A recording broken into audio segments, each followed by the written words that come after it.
네, 안녕하세요. 저 KT 클라우드 소프트웨어 개발팀 서은진 사원이라고 합니다. 오늘 제가 설명드린 내용은 KT 클라우드 데브팩 이용 방법, 그리고 각각의 서비스를 이용해서 CI/CD 환경을 간략하게 구축하는 부분을 실습을 진행하도록 하겠습니다. 우선 실습을 진행하기 전에 데브팩 외에 KT 클라우드의 데브툴즈 카테고리에 어떤 상품들이 있는지, 그리고 CI/CD의 아주 간략한 개념을 먼저 설명드리도록 하겠습니다. 네, 바로 상품 소개부터 들어가도록 하겠습니다. 우선 저희 쪽에서 이제 데브툴즈 상품이라는 카테고리의 정의는 개발 과정에 필요한 환경을 클라우드를 통해서 효율적으로 지원하거나 아니면 클라우드를 기반으로 개발 과정에서 필요한 환경을 여러 가지로 제공하는 부분을 말합니다. 그래서 지원 분야로는 대표적으로 CI/CD 매니지드형으로 서비스를 제공하는 데브옵스 슈트가 있고요. 그리고 VM 기반으로 CI/CD를 고객 측에서 관리할 수 있게 제공하는 데브팩 서비스, 그리고 클라우드의 각종 자원을 콘솔이나 코드 환경에서 다룰 수 있도록 만드는 CLI와 SDK, 그리고 AI 학습과 데이터 처리를 일괄적으로 해주는 메인시드형 AI 플랫폼인 AI 스튜디오 서비스가 있겠습니다. 잠깐 그 포탈에서 어느 상품들이 있는지 다시 둘러보도록 하겠습니다. 네, 현재 화면에 보이시는 클라우드에서 데브툴즈 카테고리를 보시면 아까 말씀드린 데브팩 AI 스튜디오, 데브옵스 슈트 CLI 외에 3종의 이미지 서비스, 3종의 서비스가 더 있는 것을 확인할 수 있는데요. 여기서 보면 데브팩 같은 경우에는 이 레드마인, 긴랩, 젠킨스라는 이미지 서비스들에 대해 SSO와 기본적인 연동을 자동화해서 지원해준 서비스입니다. 그래서 여기 보면은 각각 이미지를 제공하면서 초기 설정을 완료하고 거기에 SSO를 연동해서 통합 계정을 제공하는 것을 목표로 하고 있습니다. 그렇다면 이 데브팩 외에 또 다른 세 가지 서비스가 있는데요. 이 프라이빗 킷, 레드마인, 젠킨스 같은 경우에는 연동 없이 각각에 대해 기본 이미지로 제공하는 서비스들입니다. 그래서 이번 서비스에서는 이 각각의 구성된 이미지로 실습을 진행할 계획이고요. 이 이미지들을 각각 구축하면은 자기 마음대로 이제 그 설정을 바꿀 수 있어서 좋긴 하지만 문제는 작업을 별도로 할 게 좀 생긴다는 단점이 있긴 합니다. 그래서 그 부분이 혹시 좀 더 편하게 구축을 진행하고 싶으시면은 여기 데브옵스 슈트라는 클러스터로 미리 그 젠킨스 긴랩 그리고 쿠버네티스 환경이 구성이 된 데브옵스 상품이나 아니면은 데브팩 상품을 별도로 이용하시면 될 것 같습니다. 여기서 추가로 이제 알려드리고 싶은 점은 그 데브팩, 긴랩, 레드마인, 젠킨스 그리고 CLI SDK 같은 경우에는 저희가 클라우드 스택 환경인 G1, G2 환경에서 지원이 되고 있고요. AI 스튜디오와 데브옵스 슈트 같은 경우에는 오픈 스택 환경인 D1 플랫폼에서 지원이 되고 있습니다. 네, 실제로 콘솔에 가셔서 신청 메뉴를 보시면 D1 플랫폼에서 AI 스튜디오를 신청하실 수 있고요. G1, G2에서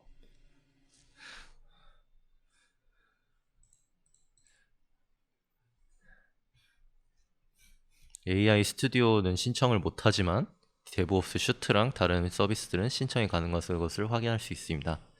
그래서 같은 데브툴즈 카테고리여도 상품별로 지원하는 존이 다른다는 점 확인해 주시면 감사할 것 같습니다. 네, 그럼 다시 소개 부분으로 넘어가서 앞서 이제 데브툴즈 상품들을 몇 가지 그냥 소개를 드렸고요. 이제 그럼 이 데브툴즈 상품이 주요 맞춰져 있는 분야인 CI/CD가 어떤 건지 좀 아주 간략한 개념만 짚고 넘어가도록 하겠습니다. 일단 CI/CD를 한 줄로 설명한다면 서비스의 코드 단위부터 개발 그리고 배포까지 일련의 과정을 자동화하는 부분이라 볼 수 있습니다. 그래서 사실 굉장히 많은 도구들이 있는데요. 상황별로 이제 다른 도구들을 쓰긴 하지만 저도 사실 여기에 적혀 있는 도구 중에 절반 정도는 사용하지 못해본 도구기도 합니다. 근데 이제 메이저 도구 같은 경우에는 자주 쓰이는 깃이나 뭐 젠키스 부분 분야별로 하나씩 있고요. 이제 소스 코드를 저장하는 CI 부분, 그 해당 소스 코드의 최신 버전을 빌드해서 사람이 그 프로그램 돌아갈 수 있는 프로그램을 만드는 빌드 부분이 나눠져 있습니다. CI/CD가 원래 이렇게 중요하기도 했지만 최근에 점점 이슈가 더 커지게 됐는데요. 이제 쿠버네티스하고 오픈스택에 오픈시프트라는 것들이 점점 뜨고 있는데 이 두 가지에 대해서 도커와 연동을 해서 CI/CD를 구축하는 거에 대해서 좀 더 규모가 커지고 있습니다. 그리고 그렇게 하는 이유가 이제 개발 프로젝트가 VM 한두 대로 구성되는 서비스가 아니라 아주 대규모 서비스들이 많이 만들어지고 있고 이제 하나를 개발할 때 다양해진 오픈소스를 사용하는 경우도 있고 요구사항도 빠르게 반영이 돼야 되기 때문에 이러한 개발, 배포 과정을 일련의 과정으로 자동화하는 것이 필요해지게 됐습니다.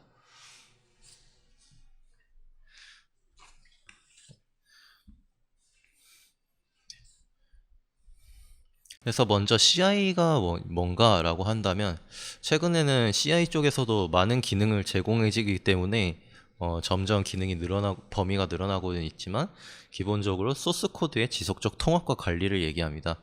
그리고 각 작업자의 코드 변경 사항을 주기적으로 반영해주는 역할을 합니다. 그래서 소스 저장소로는 자주 들어보신 걸로는 비트버켓 깃이 있을 거고 조금 보수적인 시스템이면 서브 버전이라는 것도 좀 들어보신 적이 있을 겁니다. 그래서 얘네 세 가지는 단순히 소스를 저장을 하고 그 버전별로 이제 커밋 변경점을 반영하는 작업을 하고요. 여기서 이제 버전 관리를 하고 충돌되는 버전들에 대해서 좀 더 용이하게 처리를 해주고 그리고 또 추가적으로 뭐 이슈 보드나 아니면은 그 위키나 이런 좀 추가 기능들을 제공하는 쪽으로 가고 있는 게 이제 깃랩이랑 깃허브를 예로 들 수 있을 것 같습니다. 그렇다면 주로 이제 저도 이제 학교 프로젝트에서는 CI만 썼었는데요. 이제 그런 CD는 대체 왜 쓰는 걸까요? 이제 저희가 코드를 개발하고 업데이트해서 최종 버전을 만들어서 깃허브나 깃랩 같은 데 올렸으면 이 코드는 이제 대부분 돌아가지 않는 소스 코드의 버전일 겁니다. 그래서 이 소스 코드를 실제로 동작하는 프로그램, 즉 자바로 치면 메이븐 같은 패키지로 빌드를 하려면 이 젠킨스나 팀시티 같은 빌드 도구가 별도로 필요해지게 됩니다. 그렇다면 이 빌드 도구가 없을 때는 그러면 이 소스들을 저희가 직접 수동으로 빌드하는 과정이 필요해지죠.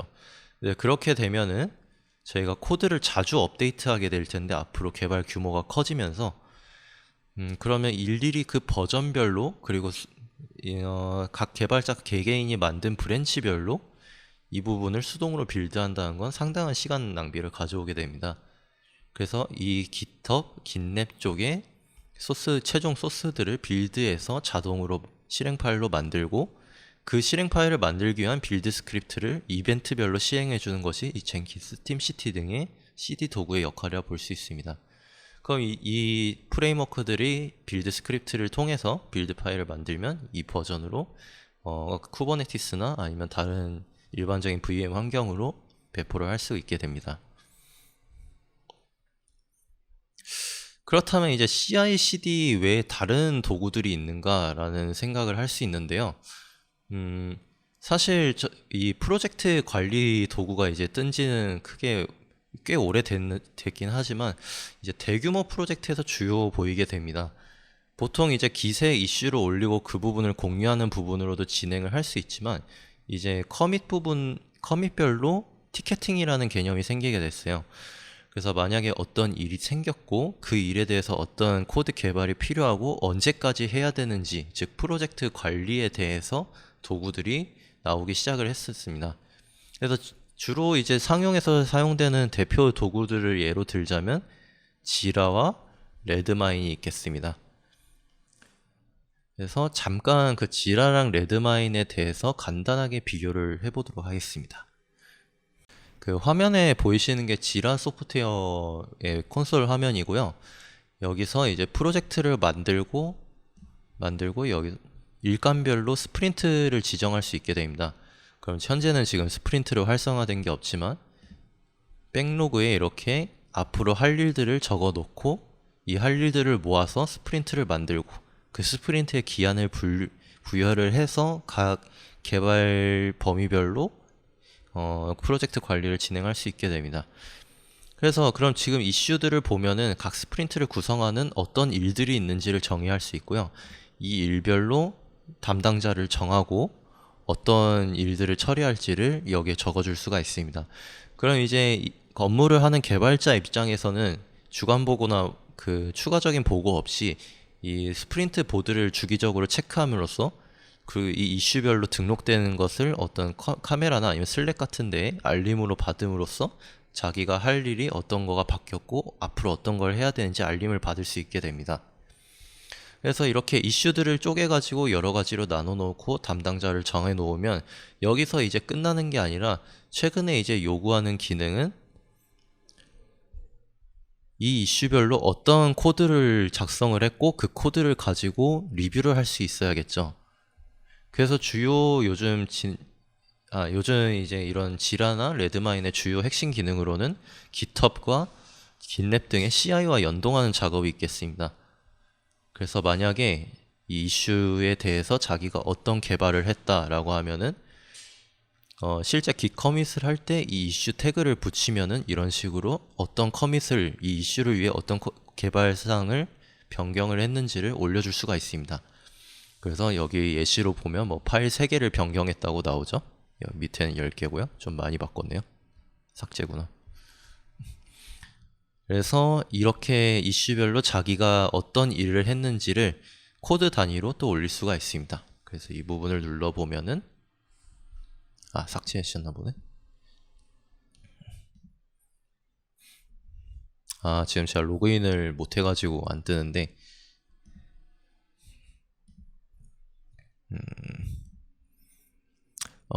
죄송합니다. 이 부분을 못 보여드리겠네요. 제가 로그인을 해야 되는데 저희 소스 코드가 보이기 때문에 어쨌든 이렇게 변경된 사항들을 눌러서 GitHub으로 리다이렉션이 되고요. 그러면 GitHub에서 이 이슈에 관련된 커밋들에 대해서 코드 리뷰를 하는 것을 통해서 좀 더 그 이슈별로 자세한 관리를 할 수 있게 됩니다. 그래서 이런 부분들이 사실 지라와 레드마인 둘 다 제공해야 되는 기본 기능들이고요.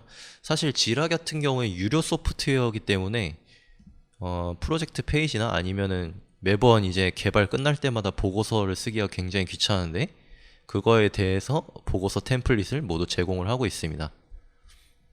그렇다면 레드마인은 어떨까요?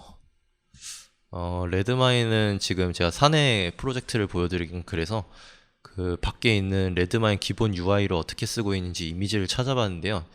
일단 처음에 들어오면 사실 이런 화면도 없고 빈 화면에 파란색 이 기본 UI만 보실 수 있을 겁니다. 그래서 저희가 이 레드마인 시스템에 플러그인을 이제 하나씩 설치하게 되면 여기에 보이는 오버뷰, 뭐 스프린트, 백로그 이런 식으로 메뉴가 하나씩 추가되게 됩니다. 그래서 지라가 이제 패키지로 한 번에 모든 기능들을 제공해 준다고 치면은 레드마인은 저희가 기능들을 필요한 것을 하나하나 찾아서 추가해야 된다고 보면 됩니다.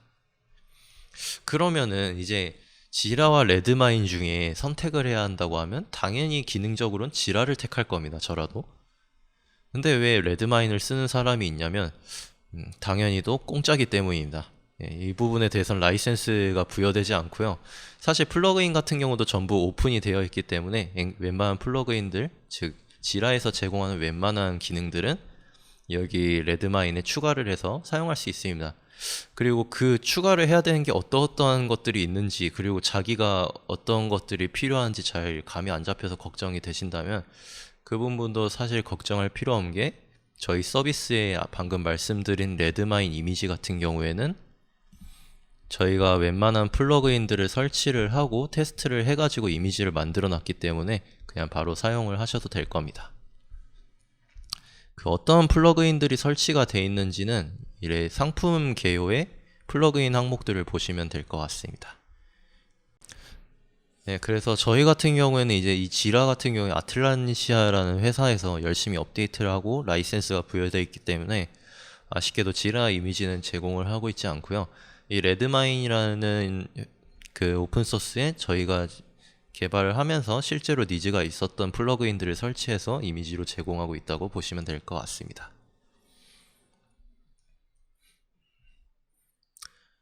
그래서 그렇다면 데브팩 서비스는 앞서 CI/CD에서 어떤 거를 제공할 수 있을까라는 생각을 하실 수 있습니다. 우선 데브팩 같은 경우에는 아주 기본 구성에 대해서 고객 측에서 변경 가능한 VM 방식으로 제공한 걸 목표로 하고 있습니다. 그래서 아까 말씀드렸던 프로젝트 관리로는 레드마인, 그 CI/CD로는 긴랩, 그 다음에 빌드 툴로는 젠킨스, 이 세 가지에 대해서 제공을 하고 있다고 보시면 될 것 같습니다. 그래서 프로젝트 관리 및 추적을 위한 레드마인, 소스 코드 관리, 빌드를 위한 젠킨스까지는 돼 있지만 이 세 가지에 대해서 연동을 해야 되는 점이 데브옵스 슈트에 비해서 단점이라고 볼 수도 있습니다. 그래서 대신에 이 세 가지는 이미지로 제공이 되기 때문에 직접 VM에 들어가셔서 레드마인에 이것저것을 바꾼다던가 아니면 긴넷 시스템 자체의 어느 부분을 건든다던가 그런 부분을 자유롭게 진행하실 수 있습니다. 아까 제가 설명을 제대로 못 드리고 넘어간 부분이 있어서 이 CI/CD에 어떤 도구들이 있는지 다시 좀 상세히 알려드리고 시작을 하도록 하겠습니다. 아까 제가 반 정도 모른다고 그냥 넘어가 버렸는데 사실 이 과정들이 전부 다 실제 소프트웨어를 개발할 때 필수적인 도구들이고요. 각 사례별로 좀 하나씩 그 대표적인 도구를 알려드리도록 하겠습니다. 우선 Git하고 서브 버전은 제가 CI에서도 소개를 드렸고 실제로 좀 많이 써보신 분들도 계실 겁니다. 말씀드렸던 대로 소스 코드를 관리하고 버전을 통합하는 부분이라 보시면 됩니다. 근데 이제 이 두 의 부분들에 대해서는 대규모 프로젝트가 아니면은 안 겪어보시는 분들도 계실 텐데요. 일단 유닛 테스팅은 저희가 코드를 개발할 때 그 객체별로 동작을 하는지 테스트해야 되는 과정이 있습니다. 이 부분에 대해서는 따로 오픈 소스들도 있지만 대부분 파이썬의 경우에는 파이테스트나 아니면 자바의 경우에는 JUnit 같은 결로 이 소스 코드의 기능별 테스트를 진행을 하게 됩니다. 그래서 이 테스트가 완료가 되면은 이제 퀄리티 컨트롤을 통해서 이 소나큐브라는 얘가 대표적으로 들 수 있을 것 같은데 앞서 이제 유닛 테스트를 거치고 패키지로 빌드된 메이븐 그리고 번들러 같은 자바 패키지가 완성이 되면 여기에 대해서 이제 사내별로 소스 정책이 있을 겁니다. 그래서 예를 들면은 저희가 이 패키지를 열심히 개발해서 만들었으면 이 소스가 보안적으로 문제가 있는지 아니면 또 사내 오픈소스 정책에 충돌하는 게 있는지 예를 들어서 어떤 그 GIL 죄송합니다. GIL 요즘 이슈가 있었어서 그 라이센스 중에 좀 규정이 좀 규정이 좀 많이 걸려 있는 라이센스의 경우에는 저희가 가져다 쓰는 것만으로도 오픈소스 쪽에 정책에 충돌이 될 수도 있습니다. 그래서 그러한 정책들을 데이터베이스에 모아놓고 충돌이 되는지 검증하는 도구들을 소나큐브 등으로 진행을 하게 됩니다. 그래서 이 소스와 패키지에 대해서 정책적으로 이상이 없다라고 판단이 되면 이제부터 이제 본격적으로 CD를 시작을 해야겠죠. 그래서 이 소스 코드 패키지들에 대해서 젠킨스, 팀시티 그리고 뱀부 같은 이들로 빌드를 진행하게 됩니다. 이 빌드라는 걸 제가 그냥 빌드라고 해서 이 패키지를 만드는 것만 빌드로 생각하실 수도 있어서 이 빌드 과정을 또 설명을 해드릴 수 있을 것 같은데 먼저 프레임워크 단위로 빌드를 하고 그때는 이제 아까 말씀드렸던 JUnit 이런 테스팅 도구가 쓰이고요. 이 패키지 단위로 테스트가 다시 완료가 됐으면 이 부분에 대해서 아티팩트로 빌드를 하게 됩니다. 즉, 각 환경별로 돌아갈 수 있는 소스 코드가 여기서 완성이 되는 거죠. 그러면 이제 소스 코드가 완성이 되면 SCP나 뭐 이런 전송 프로그램을 바로 던지느냐? 그것도 아닙니다. 자동화 도구가 다 있습니다. 그래서 대표적으로 좀 옛날 시스템부터 쓰이던 셰프, 퍼펫 등이 있고 최근에는 엔시블이 뜨고 있죠. 최근이 아니네요. 벌써 몇 년 지났네요. 최근에 뭐 테라폼 같은 여러 환경에 한 번에 배포할 수 있는 CD 도구들도 있으니 한번 찾아보시면 될 것 같고요. 이 셰프나 퍼펫 같은 얘들은 이 아티팩트에 대해서 각 환경에 대한 설정들을 저장을 하고 있다가 이 환경별로 아티팩트를 실행을 하겠다 또는 배포를 받겠다라고 요청을 하면은 셰프 같은 경우에는 아티팩트와 설정을 풀 방식으로 이 VM에서 당겨가지고 배포를 진행하게 되고요. 엔서블이나 테라폼 같은 경우에는 테라폼은 두 개 다 지원이 되지만 엔서블 같은 경우에는 에이전트 없이 푸시하는 방식으로 진행이 됩니다. 그래서 전체적으로 CI를 통해서 소스 코드를 통합하고 번들러 등을 통해서 빌드된 패키지에 대해서 소나큐브를 통해서 정책이 충돌하는지 검증하고 정책이 충돌하지 않는 무결성 코드라고 판정이 되면 해당 코드에 대해 패키지 단위로 테스팅을 진행하고 아티팩트로 만든 다음에 각 인프라 환경별로 다른 설정을 셰프와 앤서블 등에서 인식해서 이 아티팩트를 배포하는 과정을 전체적인 과정으로 볼 수 있을 것 같습니다. 그래서 실제로 이제 상용 환경에서 상용 환경과 대부 환경을 나누고 개발한 프로젝트들에 대해서 각 VM에 즉 클라우드 시스템 등에 배포를 할 때는 이런 식으로 완전한 CI/CD 구성을 하는 게 일반적이긴 합니다. 그래서 마지막으로 보면 이제 인프라 단위 있는데 아마존 오픈스택, VM웨어 등에 대해서는 사실 모두 설정도 다를 거고 이 아티팩트를 배분하기 위한 API도 다를 겁니다.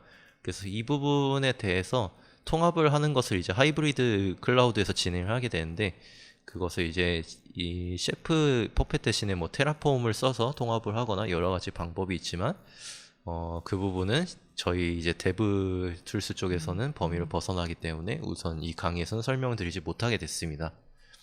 그래서 저희가 이제 실습으로 진행할 부분은 이 부분에서 말씀드렸다시피 아주 기본적인 구성인 Git, 젠킨스, 그리고 여기엔 적혀 있지 않지만 프로젝트 관리 도구인 레드마인을 구축하는 것, 이 세 가지로 진행이 될 것입니다. 그 진행하는 실습 진행에 있어서는 중간중간에 로딩이나 이런 좀 많이 시간이 소요되는 부분이 있기 때문에 제가 부득이하게 이제 녹화로 진행을 하게 됐고요. 이제 녹화 방송으로 넘어가서 실습을 도와드리도록 하겠습니다.